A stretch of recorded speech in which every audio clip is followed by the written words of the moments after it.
Bonjour à tous, on continue Masechet Baba Kama daf Chaf Aleph et on commence tout en haut de la page. Sharlach le Rabbi Abba bar Zavda les Mari bar Mar. Nous étions au milieu du sujet que l'on appelle Zenehene Vezelo Chaser.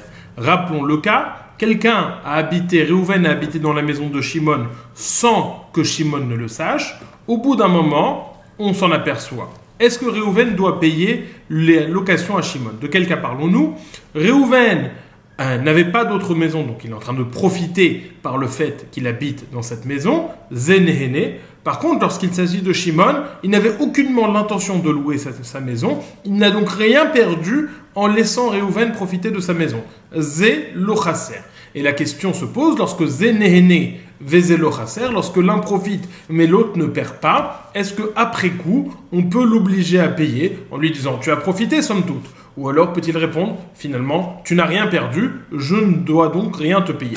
Ça, on était au milieu de cette question.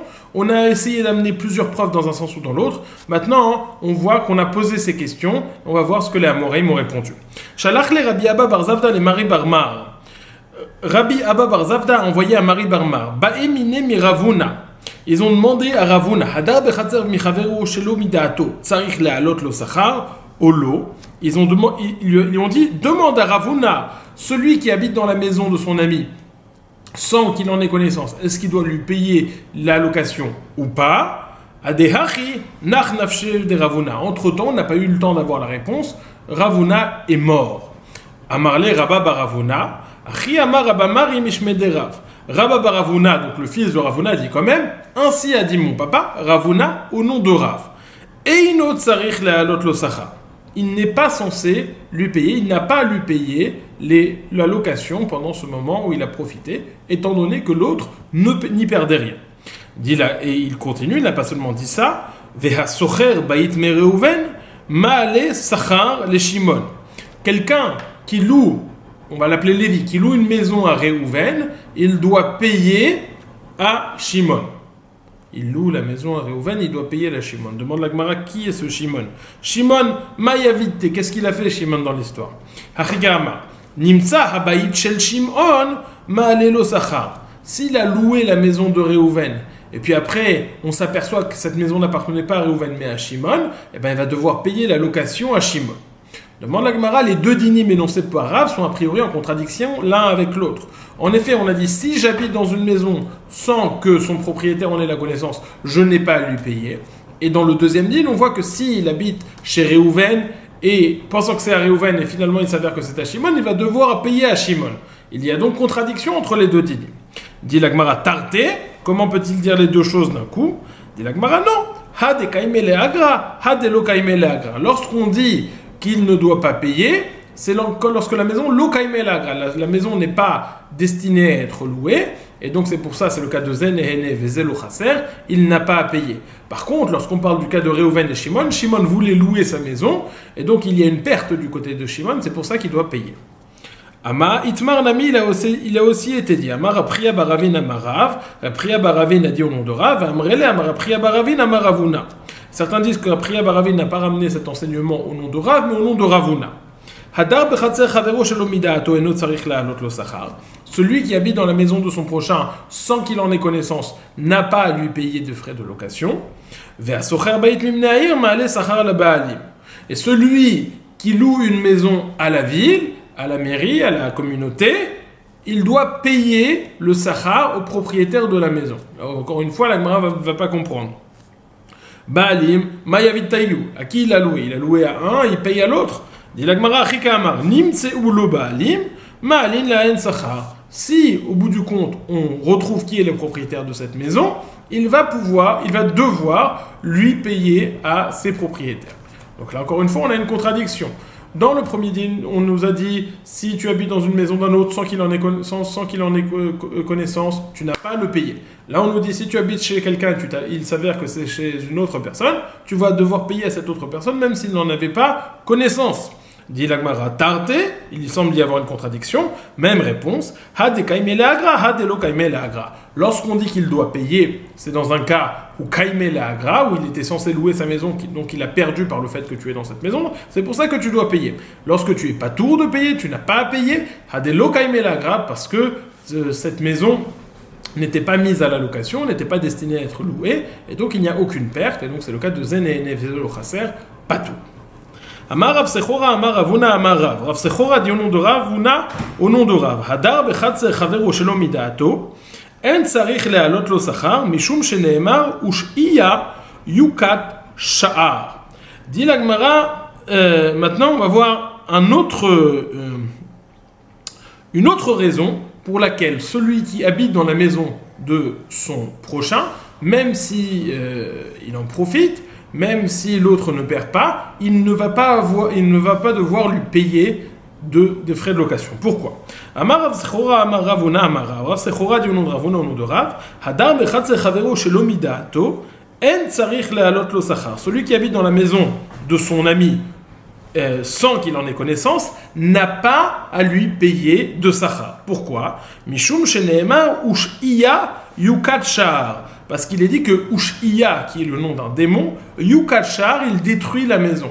Et donc le fait qu'une maison ne soit pas habitée, ne soit pas utilisée, en soi, ça détruit la maison. Donc lorsque j'habite dans cette maison, lorsque la personne habite dans cette maison, en réalité, elle donne quelque chose au propriétaire de la maison. Il y a une sorte d'entretien de la maison qui permet à ce démon de ne pas agir. Et donc, c'est comme s'il est en train de lui donner quelque chose. C'est pour ça qu'il ne va pas devoir lui payer, parce que non seulement l'autre ne perd pas, mais même si je profite, même s'il profite, il est en train de donner quelque chose, de maintenir la maison en état, en empêchant ce She'iya d'attaquer la maison. Amar Mar Baravashi, il dit Chazeli ou Menagar Kitura. Mar Baravashi nous dit, moi j'ai vu ce démon qui s'appelle She'iya, et il encornait comme un taureau. Rav Yosef Amar Beita Meita Meitvayativ. Rav Yosef il donne une autre raison. Il dit si on habite dans une maison, alors on voit toutes les petites réparations qu'il y a à faire à droite à gauche, et donc la maison reste entretenue. Donc on a deux raisons qui sont amenées ici, ou la raison du démon, c'est pour ça que celui qui habite donne quelque chose au propriétaire puisqu'il fait en sorte que ce démon ne peut s'approcher. D'un autre côté, et l'autre raison qui est donnée, c'est que en habitant dans la maison, il entretient la maison. C'est pour ça que même s'il est en train de profiter de la maison, il n'aura pas à payer le propriétaire. Demande à Gemara, Maï Benayou, quelle différence entre les deux raisons? Est-ce qu'il y a un cas où une raison va s'appliquer et l'autre raison ne va pas s'appliquer? Dit la Gemara, Ika Benayou de Kamishtamesh Be Betziv et Vetivna. Si le propriétaire utilise déjà cette maison pour entretenir des bois et de la paille. D'un point de vue du démon, la maison est occupée, donc il ne va pas rentrer. Mais du point de vue des réparations, la maison n'est pas, elle n'est pas entretenue puisqu'on n'y habite pas et on ne voit pas les défauts qu'il faut réparer et les petites réparations. Donc, selon la raison du démon, dans ce cas-là, il devrait payer parce qu'il n'est rien, l'habitant ne donne rien au propriétaire puisque le démon ne vient de toute façon pas. Selon la raison de l'entretien, lorsqu'il habite, même s'il y a déjà du bois et de la paille, il n'a rien à payer à son propriétaire puisqu'il est en train de lui donner quelque chose, d'entretenir sa maison. Il y avait cette personne qui a construit une maison sur un terrain vague qui servait de poubelle, de décharge, et qui appartenait à des orphelins. Rav Nachman, il a récupéré cette maison pour le donner aux orphelins.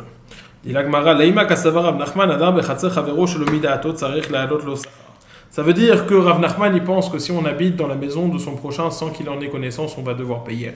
Et donc c'est pour ça que celui qui a construit sa maison sur le terrain des orphelins, il lui a récupéré la maison, il dit parce que je dois payer aux orphelins. Est-ce que ça voudrait dire qu'il doit payer étant donné qu'il profite? Dit la Gemara, non.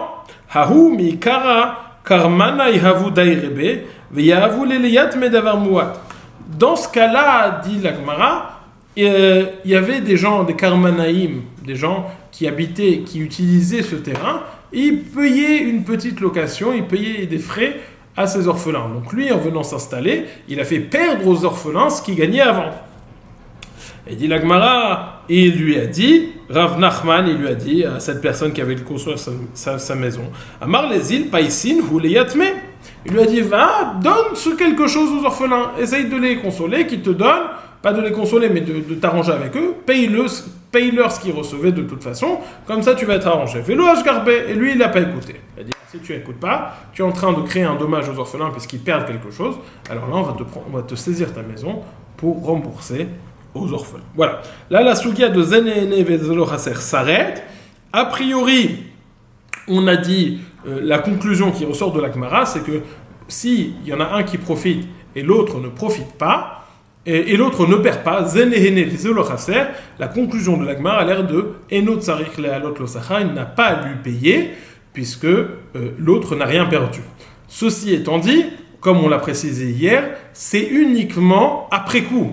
Après coup, il a profité, est-ce qu'il doit payer? Mais avant coup, toute personne a le droit de dire c'est ma maison, je ne suis pas obligé de te laisser profiter de ma maison, de mes biens, même si je n'ai aucun chisaron de cela. Ça, c'est moi qui décide. La question est, est-ce qu'après coup, je peux encaisser de l'argent ou pas? La réponse est non. On a enseigné dans la Mishnah Keitzan Meshalemet Ma Shehenehenet. Nous avons dit dans la Mishnah que l'animal qui fait un dommage dans le Reshut Arabim, il y a deux types de dommages. Il y a les dommages pour lesquels elle est chayav et les dommages pour lesquels elle est patour. Les dommages pour lesquels l'animal est chayav, on paye complètement. Les dommages pour lesquels elle est patour, on a dit, elle va devoir payer quand même la hana'a qu'elle a eue. On a vu la marloquette hier entre Rabba et Rava, comment évaluer cette hana'a, ce profit que le propriétaire a eu du fait que son animal ait mangé ces choses-là. Demande la Mishnah, Keitzan Meshalemet Masheneinet, dans quel cas va-t-on dire qu'elle est chayav, dans quel cas va-t-on dire qu'elle est patour? Alors la Gemara la Mishnah a fait deux distinctions. Achla mitoch harechava Meshalemet Masheneinet, mitzide harechava Meshalemet Masheizika. Si elle a mangé au milieu de la route, alors c'est son habitude et donc ça s'appelle Shen Birshut Arabim. Par contre, si elle a mangé sur le côté de la route, mitzide harechava, dans ce cas-là, elle sera... Je reprends. Si elle a mangé au milieu de la route, ça s'appelle Shen Birushut Arabim, et donc dans ce cas-là, on n'est pas tour sur le Nezek, elle va devoir payer la Hana'a, parce que Shen Birushut Arabim, on n'est pas tour. Si elle a mangé Mitzide Arechava, si elle a mangé des côtés de la rue, dans ce cas-là, elle sera Chayav le Nezek complet. On va discuter, est-ce qu'il s'agit d'un Khatsi Nezek ou d'un Nezek Shalem, de quel type de dommage s'agit-il ici? Ça c'est le premier exemple. Donc le premier exemple, c'est au milieu de la rue, sur le côté de la rue. Deuxième exemple, Petach hachanout ve betoch hachanout. Si elle a mangé à l'entrée du magasin, donc l'entrée du magasin qui donne sur la rue, qui est à l'extérieur, dans ce cas-là, elle sera ptoura. Si elle a mangé à l'intérieur du magasin, elle sera chayevet, le dommage complet. Donc, sur la porte de l'extérieur, sur la devanture, elle est ptoura, donc elle doit payer uniquement la hana'a. À l'intérieur du magasin, elle doit payer le dommage complet. Alors dit la Gemara, Keitzan meshalemet mashenehenet, si elle a mangé sur le côté, elle est ptoura de Shen Veregel. Pardon, si elle a mangé sur le côté, elle est chayevet. Au milieu, elle est ptoura, sur le côté, elle est chayevet. Va demander la Gemara, discussion entre Rav et Shmuel, pourquoi est-ce qu'elle est chayevet si elle a mangé sur le côté de la route? On va avoir deux opinions, l'opinion de Rav et l'opinion de Shmuel. Amarav ou Bemechazeret. Lorsqu'on dit qu'elle est chayevet parce qu'elle a mangé sur le côté de la route, c'est parce qu'elle, en mangeant, elle a tourné sa tête. Et tourner sa tête, ça devient quelque chose d'inhabituel. Ce n'est pas l'habitude des animaux de manger en tournant la tête comme ça. Et donc, on sort de la catégorie de chêne, qui est ptoura dans le Reshut Arabim, et on rentre dans la catégorie de keren, qui est chayav dans le Reshut Arabim. Et donc, c'est comme ça que Rav nous explique la Mishnah. Lorsqu'on a dit achla mitzideh rechava, elle a mangé des côtés de la route. C'est parce que l'habitude, chêne vergel, c'est de manger tout droit en marchant la tête droite. Lorsqu'elle a mangé en tournant la tête sur le côté, dans ce cas-là, ça s'appelle keren, c'est pour ça qu'on est chayav dans le Reshut Arabim. Donc Rav nous dit, Mechazeret appartient à keren. Ou Shmuel Lama, Afilou Mechazeret nami patour. Shmuel n'est pas d'accord, et nous dit Mechazeret, c'est-à-dire tourner sa tête. Même l'animal qui tourne sa tête, c'est patour, ça n'appartient pas à la catégorie de keren, mais ça appartient à la catégorie de chêne. Et donc, étant donné qu'elle se trouve dans le Reshut Arabim, chêne, patour, birshut Arabim. Demande à Gemara, ou les Shmuel, Eichi mashkachat la des mechayev. Selon Shmuel, qui nous dit que même en tournant la tête, ça s'appelle chêne, on n'est pas tour. De quel cas parle la Mishnah lorsqu'on nous dit si elle a mangé sur le côté, elle est chayev. Eichi mashkachat la des mechayev, qui gonne de shavakta le rechava, ve'azla Vekama betside reshut arabim. Dit la Gemara, étant donné, de quel cas parlons-nous? C'est pas qu'elle est restée au milieu et qu'elle a juste tourné la tête, elle est complètement sur le côté du Reshut Harabim, et là-bas elle a mangé. Nous explique Rashi, étant donné que les taureaux n'ont pas l'habitude de se trouver là-bas, ça ne s'appelle plus le Reshut Harabim, et donc on n'a plus ce tour de chêne Birshut Harabim. On n'a plus ce tour de chêne Birshut Harabim, et donc on est Chayav. Donc voilà, on a une marloquette entre Rav et Shmuel, comment considérer Mechazeret, l'animal qui tourne sa tête? Est-ce que ça appartient à la catégorie de Keren, et donc on est Chayav de Reshut Harabim, donc ça peut être de ça dont parle la Mishnah, ou Shmuel nous dit non, ça appartient à la catégorie de chêne, et donc ce n'est pas le cas dont parle la Mishnah pour le rendre Chayav de Reshut Harabim.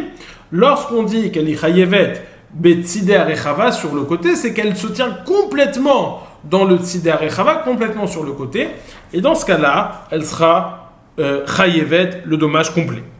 Dit l'Agmara, parce que ce n'est plus considéré comme le Reshut Harabim. Dit l'Agmara, Ve'ika dematnela le'ashmata be'apenafshe. Il y en a qui enseignent cet enseignement indépendamment, c'est-à-dire Mechazer et Rav Amachayav ou Shmuel Amar Ptura. Dans la première version, on a dit, il y a une discussion comment expliquer la Mishnah. Rav nous dit la Mishnah parle de Mechazeret et Shmuel nous dit la Mishnah nous parle du cas où elle se tient complètement sur le côté du Reshut Harabim. Cette deuxième façon de ramener l'enseignement, c'était le sujet ne portait pas sur la Mishnah, mais le sujet portait sur Mechazeret, sur l'animal qui tourne sa tête. Ika dematnela le'ashmata be'apenafsha. Mechazeret, si elle tourne sa tête. Rav Amar Chayevet. Rav nous dit elle est Chayav dans le Reshut Harabim parce que c'est Keren. Ou Shmuel Amar Ptura. Et Shmuel nous dit elle est Ptura. Ou les Shmuel Meshalemet Mashe Zika Echi Mashkachatla de Mechaiva. Selon Shmuel, maintenant, on demande la Gemara comment expliquer la Mishnah. Dans un cas, la même réponse que tout à l'heure, où elle a lâché, elle a laissé le Reshut Harabim pour se mettre sur le côté du Reshut Harabim, et donc ça n'a plus un digne de Reshut Harabim vis-à-vis de chêne, elle est Chayev. Ok, c'est le même enseignement, la même marloquette entre Rav et Shmuel. On a juste deux façons de l'amener. Est-ce qu'ils discutent de la Mishnah et par la suite donc vient cette marloquette, ou alors est-ce que c'est une marloquette en tant que telle et donc une fois qu'on a cette marloquette, on revient sur la Mishnah. C'est une façon de présenter les choses. Meitiv Rav Nachman bar Yitzhak.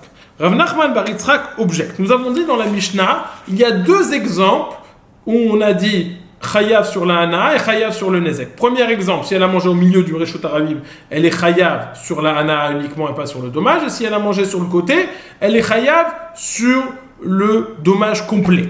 Le deuxième exemple, c'est si elle a mangé sur la devanture du magasin ou si elle a mangé à l'intérieur du magasin. Sur la devanture du magasin, elle est Chayav uniquement le profit. Et si elle a mangé à l'intérieur du magasin, elle sera Chayav complètement le dommage, puisque ça s'appelle Shen Birshut Anizek. Alors demande la Gemara, Meitiv Rav Nachman bar Yitzhak, Rav Nachman bar Yitzhak objecte, Mi petach al-chanut meshalemet ma shenet.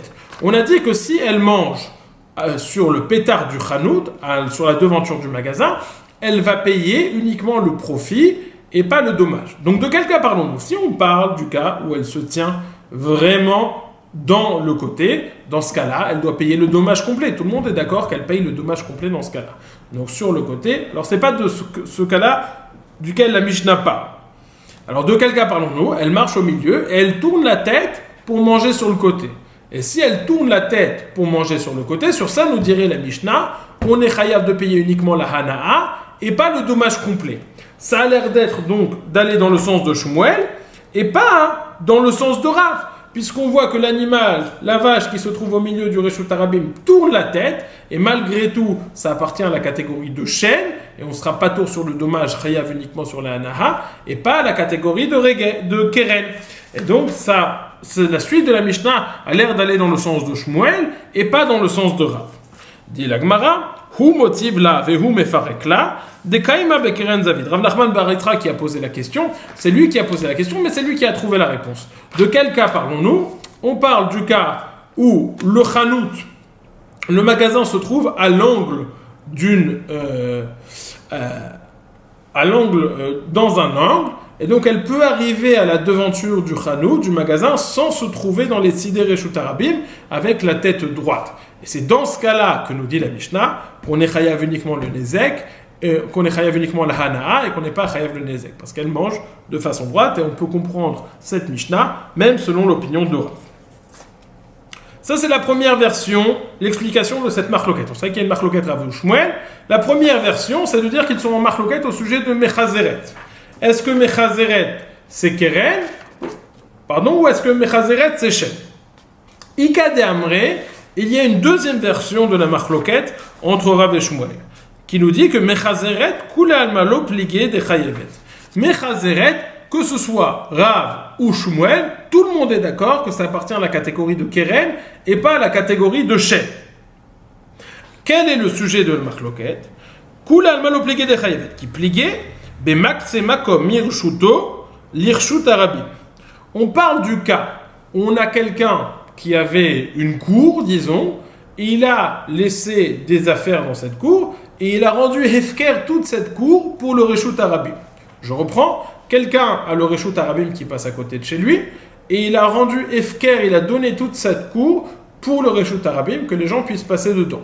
Par contre, il se laisse quand même le droit de poser ses objets dedans, mais c'est une cour qui est le reste de la cour, il l'a donné au Reshut Arabim. Et dans ce cas-là, donc il a une cour qui est le Reshut Arabim, mais ses objets s'y trouvent à l'intérieur. Et que se passe-t-il? L'animal est rentré dedans et il a consommé ses objets.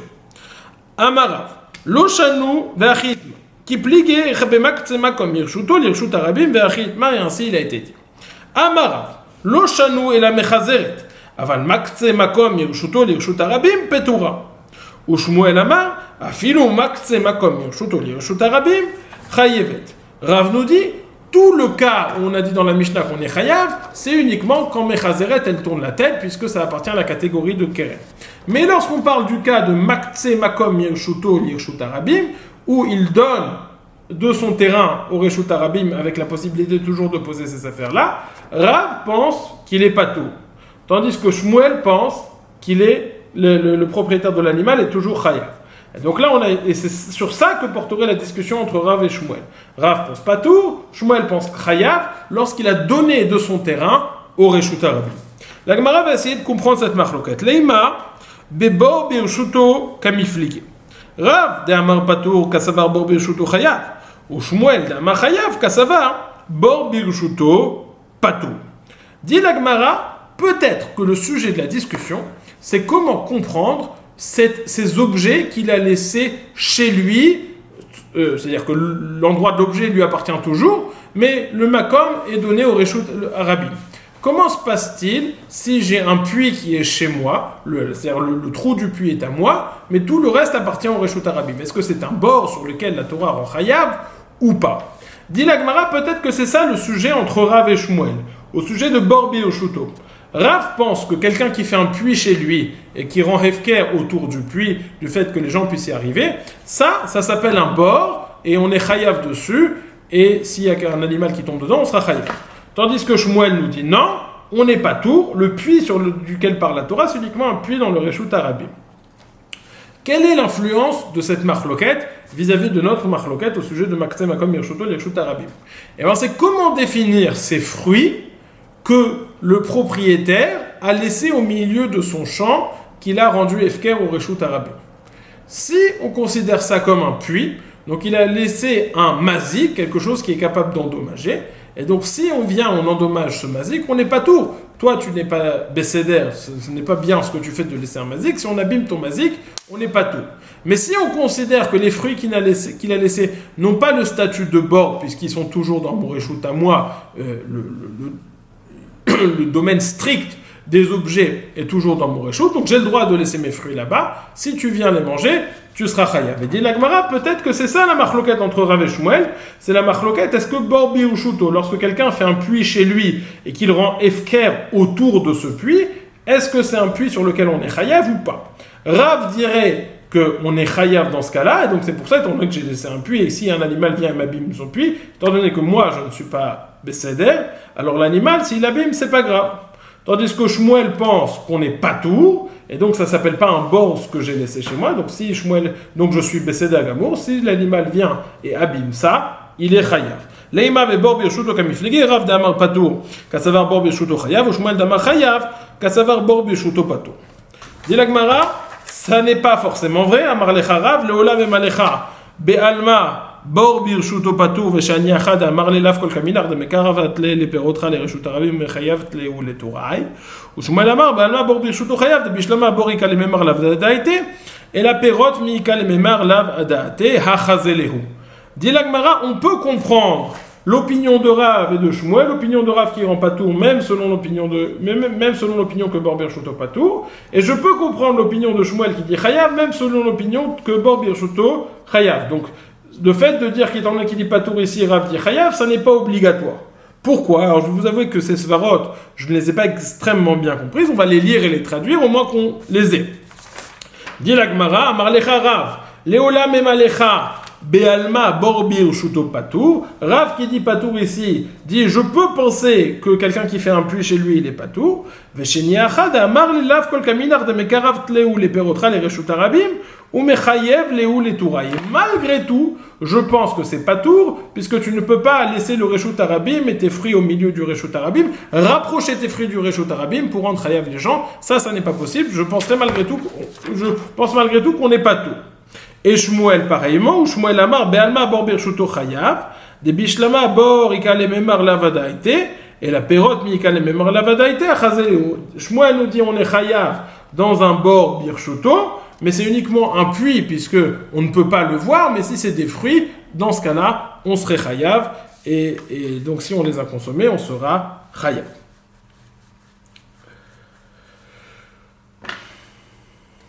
Dit la Gemara, voilà. Donc je reprends, on a la Mishnah. On a la Mishnah qui nous dit si on a mangé du milieu de la route ou sur le côté de la route. On a vu deux façons. On savait qu'il y avait une marloquette Rav et Shmuel à ce sujet.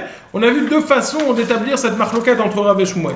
Ou alors ils sont en marloquette dans Mechazeret, lorsque l'animal tourne la tête. Est-ce que tourner la tête, c'est quelque chose d'inhabituel et ça appartiendrait à la catégorie de Keren, ou ça appartient toujours à la catégorie de chêne, puisque l'animal, c'est son habitude de manger ou tout droit ou même sur le côté.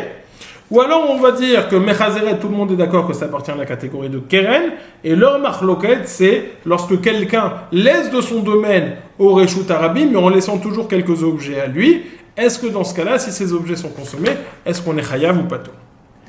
Dit la Gemara, Leima Mechazeret Tanoé. Disons que la marloquette au sujet de comment considérer Mechazeret, un animal qui tourne sa tête, disons que c'est une marloquette Tanaïm. Détaillé car nous avons enseigné.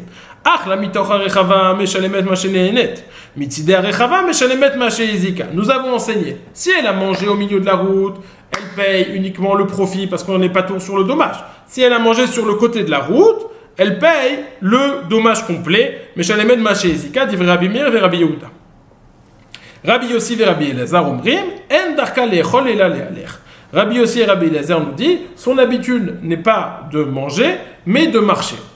Alors, on ne voit pas bien les deux opinions ici entre Rabbi Meir et Rabbi Yehuda d'un côté, Rabbi Yossi et Rabbi Elazar de l'autre côté. Les deux disent elle a l'habitude de manger, elle n'a pas l'habitude de ne pas manger.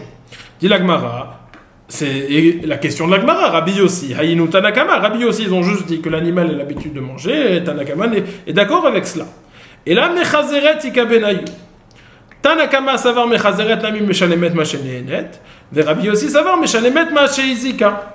Dit la Gemara, peut-être, il semblerait qu'en réalité la marloquette entre Rabbi Meir et Rabbi Yehuda d'un côté et Rabbi Yossi et Rabbi Elazar de l'autre côté, c'est que Rabbi Meir et Rabbi Yehuda pensent que même mechazeret, même si elle tourne la tête, ça appartient à la catégorie de chêne et elle est patour dans le Reshut Arabim, tandis que Rabbi Yossi et Rabbi Elazar nous disent non, en darka lechol ela lehaler. Elle ne marche elle ne mange qu'en marchant tout droit. Et si elle tourne la tête sur le côté, ça n'appartient plus à la catégorie de chêne, ce n'est plus quelque chose d'habituel, et elle serait chayav dans le Reshut Arabim, puisque ça appartient à la catégorie de Ken. Dit la Gemara, peut-être que c'est ça la marloquette entre Rabbi Meir et Rabbi Yehuda, et Rabbi Yossi et Rabbi Elazar. Dit la Gemara, non, on peut repousser. Pourquoi la Gemara dit ça? Parce que sinon on ne voit pas d'autres sujets de discussion entre les deux. Dit la Gemara, lo dekula alma mechazeret ike Rav ike Shmuel. Dit la Gemara, non, je peux dire que Mechazeret, tout le monde pense ou comme Rav, ou comme Shmuel. Et ici, la question est comment interpréter le passouk de Shen Veregel qui nous dit ou bier bisde acher, veacha be bier bisde acher kamiflike. Le passouk de Shen Veregel nous dit que pour être hayav, il faut que le dommage ait lieu bisde acher, dans le champ de l'autre C'est quoi ce chant de l'autre? Mar savar ou bier bisdacher velo birshut arabim. Ou mar savar ou bier bisdacher velo birshut amazik. Dit la Gemara, celui qui dit ou bier bisdacher, il pense qu'il faut consommer dans le champ du Nizak et pas dans le champ du Reshut Arabim. Tandis que l'autre nous dit, ou bir bisdeacher, ça ne vient pas exclure le Reshut Arabim, on est chayav dans le Reshut Arabim, et on n'est pas tour juste dans le Reshut du mazik de l'endommagé. Et c'est ça la discussion, qu'est-ce qui vient être exclu? Un dit, on vient exclure le Reshut Arabim, dans lequel on n'est pas tour, et un dit non, le Reshut Arabim on est chayav, on vient juste exclure le Reshut du mazik, le domaine du mazik. Dit la Gemara, si c'est pour exclure le Reshut du mazik, j'ai pas besoin de pasouk, misvara je le sais. I Reshut amazik, Birshut Amazik, Leima Picha Birshuti Maïbae. Si c'est pour exclure le Reshut Amazik, c'est évident. Tu n'as pas à mettre tes fruits chez lui, donc c'est évident qu'il ne sera pas tour. Et là, des Ilfa et Rabbi Oshaya et Kabenayu. Je peux dire que la discussion, c'est au sujet du din de Ilfa et de Rabbi Oshaya. Rappelons-le rapidement. Ilfa nous a dit combien même chêne on n'est pas tôt dans Reshut Arabim. Si un animal mange sur le dos de son autre animal, ça s'appelle comme le Chasser Anizak et on sera chayav. Et Rabbi Oshaya nous dit si j'ai un baluchon avec de la nourriture qui est un animal qui saute pour le manger, dans ce cas-là aussi, on sera chayav. Et c'est ça le sujet de discussion entre Rabbi et Rabbi Yehuda et Rabbi Yossi et Rabbi Eliezer. Mishnah suivante. Akelev ve'agdi shekafzu mirosh agag ve'shavru et akelim. Un chien et un agneau qui ont sauté du toit. Ils étaient sur un toit et ils ont sauté du toit et en tombant, ils ont cassé des ustensiles. Meshalem nezek shalem ipnei she'en muadin. Est-ce que c'est une action habituelle ou inhabituelle? Dit la Gemara, Meshalem nezek shalem, parce que c'est habituel que des chiens et des gdiim sautent des toits. C'est quelque chose d'habituel, ils sont sur le toit, ils sautent. Et donc, on va payer nezek shalem, et ça appartient à la catégorie de nezek shalem et pas à la catégorie de keren. Par contre, Hakelev shenatal charara ve'alach lagdish. Achal charara ve'idlik agdish. Hal charara meshalem nezek shalem. Un chien qui a pris un pain avec des braises et il est allé le manger sur une meule de foin, et en mangeant ce pain, il y a une braise qui a allumé ce foin, cette paille. Sur le pain, il va payer, sur la galette, il va payer nezek shalem puisque c'est un dommage de chêne. Sur le gdish, le feu qui a été propagé, il va payer chatzi nezek. On va discuter dans la Gemara pourquoi c'est Chatzi Nezek. Dit la Gemara, Tama de Kaftsu, Ha Naflu, Patou, Alama, Kasavar Techilato Bepshia, Vesofo Beones, Patou.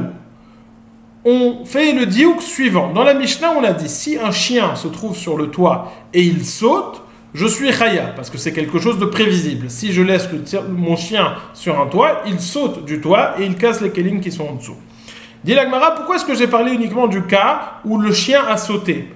Qu'en est-il si le chien est tombé? Alors certes, le fait qu'il tombe, c'est pas quelque chose d'habituel, mais le fait d'avoir laissé mon chien sur un toit à un endroit où il pouvait sauter, ça s'appelle une pshia. Et donc ce cas sera assimilable à la définition de Techilato bepshia, vesofo beones. Ça a commencé par une négligence et c'est fini par un cas de force majeure. Donc, Trilato bepshia, vesofo beones, est-ce qu'on est chayav ou pas? Dit la Gemara, même si ça c'est fini par ones, étant donné que ça a commencé par une négligence, peut-être serais-je chayav. Dit la Gemara, un diouk de la Mishnah. Dans la Mishnah, on a dit pourquoi je suis chayav? Parce que le chien que j'ai laissé, il a sauté finalement. Donc, comme la pshia. Ça laisse sous-entendre que si le chien était tombé, je serais patour. Ça voudrait dire que Techilato bepshia vesofo beones, patour. Dit la Gemara. Tama dekafzu. La raison pour laquelle je suis chayav, c'est parce que le chien a sauté, comme selon ma négligence. Ha naflu patour. Mais par contre, si le chien finalement est tombé, je suis patour. Alma kasavar, techilato bepshia, vesofo beones. Patour, ça veut dire qu'on pense que trilato bepshia, même si au début il y a une négligence, étant donné qu'à la fin ça se fait dans un cas de force majeure, beones, je suis patour. Dit la Gemara, Tanya Namachi, on a une braïta qui nous enseigne aussi cela. Hakelev ve'agdi shekaftu mirosh agag ve'shavru et akelim meshalem nezek shalem. Naflu petorim. On a une braïta qui assertit ce diouk, qui vérifie ce diouk, puisque l'on dit le chien et l'agneau qui ont sauté du toit, ils ont cassé des ustensiles, on va payer les Shalem, mais s'ils ne sont que tombés à la fin, ils ne nous ont pas sauté, on n'est pas tout. Dit la Gemara, Anicha le mandamar trilato bepshia vesofobones patour, et là le mandamar chayav maïka le mema. Ça va, selon le mandamar qui pense que je suis patour, effectivement, dans un cas de trilato bepshia vesofobones, mais selon le mandamar, celui qui pense que trilato bepshia vesofobones chayav, comment comprendre cela? Maïka le mema. Dit la Gemara, qui gagne des mekarve kelim les gabé kotel, des chikavtse bekfitsa, l'onafle alayou. On parle d'un cas où les kelim étaient proches du mur, et donc même si je laisse mon chien sur le toit, s'il en vient à sauter, il ne peut pas tomber sur ces kelim parce qu'il saute, il prend de la distance, il arrive plus loin. Et donc, lorsque je laisse mon chien sur le toit, il n'y a aucune chance qu'il en vienne à casser ces kelim. Ces kelim qui sont là. Il ne peut casser à la limite les kelim qui sont là, mais les kelim qui sont là, il ne peut pas les casser. Donc vis-à-vis de ces kelim-là, les kelim sont rapprochés du mur, il n'y a pas de pshia. Et je suis donc pas tout, parce que même trilato bepshia, il n'y a pas. Le fait de laisser mon chien sur le toit, ça n'engage pas, il ne va absolument pas pouvoir casser les kelim qui sont proches du mur, et donc c'est pour ça que je suis pas tout. C'est dans ce cas-là que nous dit la Mishnah et la Braïta, que dans ce cas-là on n'est pas tout, puisque les kelim, on parle d'un cas où les kelim sont proches du mur.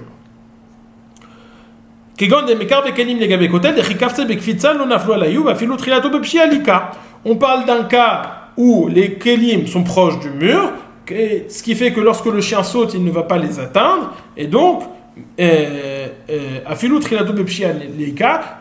l'action n'appartient même pas à la catégorie de trilato bepshia, ça ne va pas commencer par une négligence. Amar Rav Zevid mishmei de Rava, Rav Zevid dit au nom de Rava, Pa'amim shafilu naflu nami chayav. Dans certains cas, on trouve que même s'il est tombé, on est chayav. De quel cas parlons-nous? C'est-à-dire, même selon le mandamar que trilato bepshia vesofobones patour, on va avoir un cas où on va être chayav. Quels sont ces cas où on est chayav? Amar Rav Zevid mishmei de Rava, Pa'amim shafilu naflu nami chayav, vashkachatla bekotel ra'ua. La barrière, le maaké, la barrière sur le toit, elle est branlante. Et donc quoi? Il y a une pierre qui tombe. Dit la Gemara Maïniou, dit Bayele la souke d'ata de nafil, aché, sauf lo nafal aché, venaful inhu. Trilato bepshia, vesofo beonesu. Dit la Gemara, je comprends pas. Si la barrière elle est branlante, bon, il aurait dû penser qu'il y a une pierre qui est tombée. Mais finalement, c'est pas une pierre qui est tombée, c'est lui qui est tombé, c'est le chien qui est tombé. Donc ça s'appelle un cas de trilato bepshia vis-à-vis du chien et sofo beones vis-à-vis de la pierre. Dit la Gemara, trilato bepshia vis-à-vis de la pierre et sofo beones vis-à-vis du chien.